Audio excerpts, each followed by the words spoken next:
We will shine a light on you that, thanks to Google and SEO, will follow you for the rest of your life. When you look for a job, when you look for a spouse, when you look for a nanny, when you look for anything, our work will always be documented. Again, thanks to Google and SEO. I hope none of you have beepers.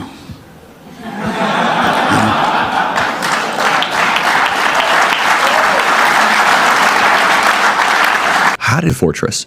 When I first heard this story, I still had the same gut instinct that I did initially. I find this very hard to believe.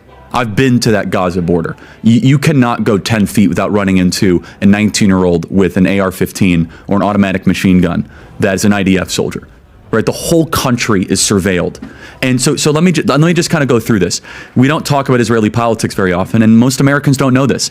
The last 9 months, Israel was on the brink of civil war. Israelis taking to the streets because Bibi Netanyahu is basically redefining the Israeli constitution. That's not an exaggeration, right? He said the judicial branch has too much power.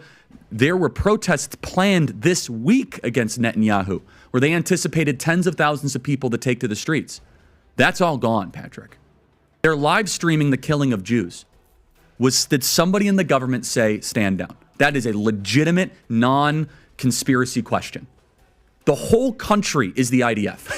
The whole country is. Yeah. And you're trying to tell me that they're going to concerts and kibbutzes and schools and, by reports, 6 hours. Let's say it's 3 hours. Fabricated a monstrous big lie that Israel had something to do with Charlie Kirk's horrific murder. This is insane. It is false. It is outrageous. Everybody, I'll tell you what. All 5 of them. We're taking this country back, everybody, I'll tell you what. Right? I'm gonna give you some credit. Do you know how many mass shooters there have been in America over the last 10 years? Counting or not counting gang violence? Great.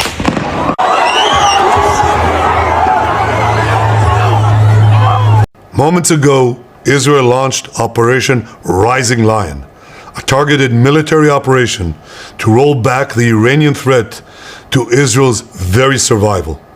This operation will continue for as many days as it takes to remove this threat. For decades, the tyrants of Tehran have brazenly, openly called for Israel's destruction. They've backed up their genocidal rhetoric with a program to develop nuclear weapons. In recent years, Iran has produced enough highly enriched uranium for 9 atom bombs. 9. In recent months, Iran has taken steps that it has never taken before, steps to weaponize this enriched uranium. And if not stopped, Iran could produce a nuclear weapon in a very short time. It could be a year, it could be within a few months, less than a year. This is a clear and present danger to Israel's very survival. 80 years ago, the Jewish people were the victims of a Holocaust perpetrated by the Nazi regime. Today, the Jewish state refuses to be a victim of a nuclear Holocaust perpetrated by the Iranian regime. إذا أردتم أن تسيطروا على العالم ككل فعليكم أن تسيطروا على النفط. مستلزمات السيطرة على النفط هو تدمير العراق. La diferencia está en que el gobierno de este país, de Estados Unidos, no quiere la paz. Quiere imponernos su modelo de explotación y de saqueo y su hegemonía a punta de guerras. And if there is a country that has committed unspeakable atrocities in the world, it is the United States of America. They don't care. وخلاص أصدقائنا الأمريكان يجاوبونا على السؤال اللي حاير. لماذا العراق؟ شو السبب له؟ فيها أسلحة دمار شامل عند العراق ما عندها. كيف يصير حرب يشنق؟ ورئيس دولة عربية عضو في الجامعة العربية. ممكن الدور جاي عليكم كلكم. Las mejores tierras de Cuba y las industrias más importantes en todos los órdenes, propiedades de compañías norteamericanas. Y esa situación no ha de ser extraña a muchos de los países representados en esta asamblea.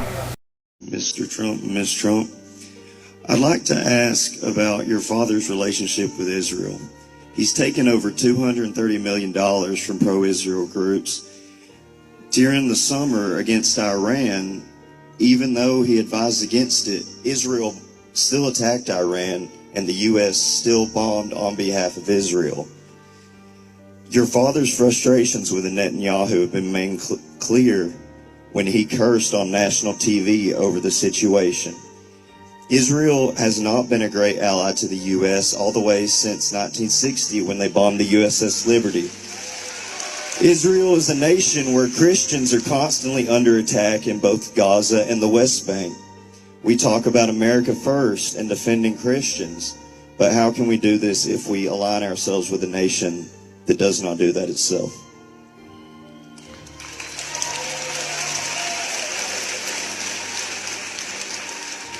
There's no question my father's had frustration. In fact, I think he's had frustration throughout the whole conflict with both. A future where employers understand that anti-Semitism is not activism. It's bigotry, and it will cause you to lose your job. Anti-Semitic enforcement operations in the United States, monitoring campuses, digital networks, activist groups, and public officials, documenting incidents in real time and mobilizing millions of people. Yeah, let's make a blacklist for everybody that disagrees with your country and everybody that doesn't want us to support your country. And then for whatever reason, now we're going to get them fired from everything. We're going to say that they hate an entire ethnicity of people, all to further the goals of this very small country. Now, as Prime Minister, I've made it clear time and again, Israel will never allow those who call for our annihilation to develop the means to achieve that goal. Tonight, Israel backs those words with action. We struck at the heart of Iran's nuclear enrichment program. We struck at the heart of Iran's nuclear weaponization program. We targeted Iran's main enrichment facility in Natanz. We targeted Iran's leading nuclear scientists working on the Iranian bomb. We also struck at the heart of Iran's ballistic missile program. Last year, Iran fired 300 ballistic missiles at Israel. Each of these missiles carries a ton of explosives and threatens the lives of hundreds of people. Soon, those missiles could carry a nuclear payload, threatening the lives back inside Iran itself. Yet in defending ourselves, we also defend others. We defend our Arab neighbors. They too have suffered from Iran's campaign of chaos and carnage. Our actions against Iran's proxy Hezbollah led to the establishment of a new government in Lebanon and the collapse of Assad's murderous regime in Syria. The peoples of those two countries now have a chance for a different future, a better future. Remember, Iran calls Israel the small Satan. It calls America the great Satan. And this is why for decades, it's led millions in the chants of death to Israel and death to America. Today, Israel is responding to those genocidal calls with action and with a call of our own. Long live Israel and long live America. Our action will help make the world a much safer place. I want to thank President Trump for his leadership in confronting Iran's nuclear weapons program. You're on the wrong side of justice. You're on the wrong side of humanity. And you're on the wrong side of history. I could never understand how this simple truth evades the leaders of France, Britain, Canada, and others. They're now proposing to establish a Palestinian state and reward these murderers with the ultimate prize. Well, for 18 years, we had a de facto Palestinian state. It's called Gaza. And what did we get? Peace? No. We got the most savage slaughter of Jews since the Holocaust. I say to President Macron, Prime Minister Carney, and Prime Minister Starmer, when mass murderers, rapists, baby killers, and kidnappers thank you, you're on the wrong side of justice. You're on the wrong side of humanity. And you're on the wrong side of history.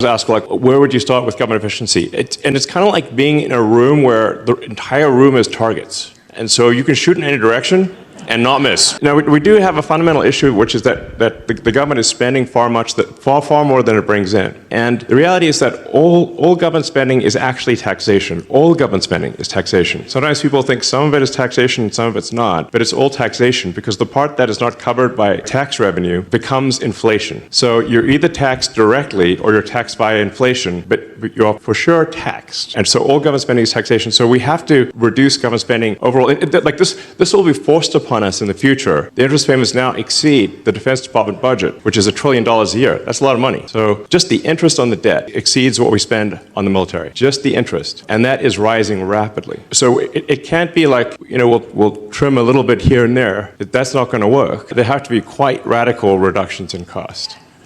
Yeah. What is this one? Withdrawing from the World Health Organization, sir? Ooh, that's a big one. So we paid $500 million to World Health when I was here, and I terminated it. China with 1.4 billion people. We have 350 to pay. Nobody knows what we have because so many people came in illegally, but let's say we have 325. They had 1.4 billion. They were paying 39 million, we were paying 500 million. It seemed a little unfair to me. So that wasn't the reason, but I dropped out. To understand the magnitude of the transformation that we seek to advance, let me show you a map of the Middle East in 1948, the year Israel was established. Here's Israel in 1948. It's a tiny country, isolated, surrounded by a hostile Arab world. In our first 70 years, we made peace with Egypt and Jordan, and then in 2020, we made the Abraham Accords, peace with another 4 Arab states. Now look at what happens when we make peace between Saudi Arabia and Israel. The whole Middle East changes. We tear down the walls of enmity. We bring the possibility of prosperity and peace to this entire region, but we do something else. A few years ago, I stood here with a red marker to show the curse, a great curse, the curse of a nuclear Iran. But today I bring this marker to show a great blessing, the blessing of a new Middle East between Israel, Saudi Arabia, and our other neighbors. We will not only bring down barriers between Israel and our neighbors, we'll build a new corridor of peace and prosperity that connects Asia through the UAE, Saudi Arabia, Jordan, Israel, to Europe. This is an extraordinary change, a monumental change, another pivot of history.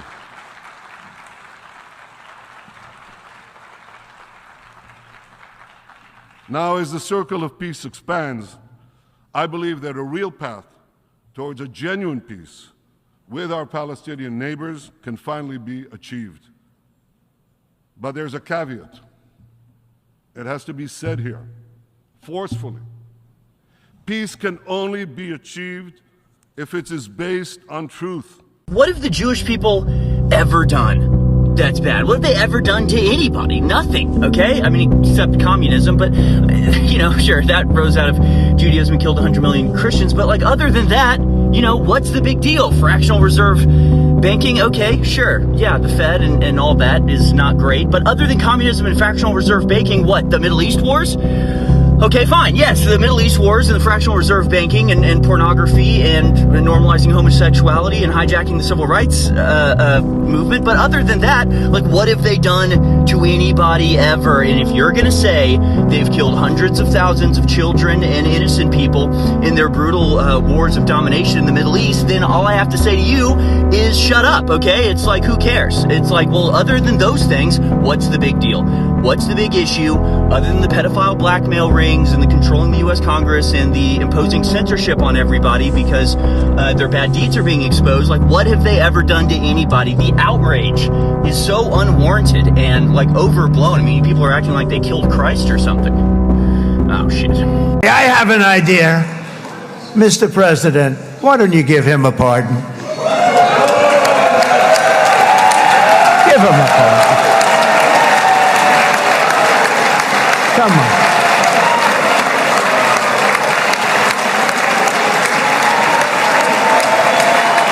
It's not in the speeches, you probably know. But I happen to like this gentleman right over here, and it just seems to make so much sense.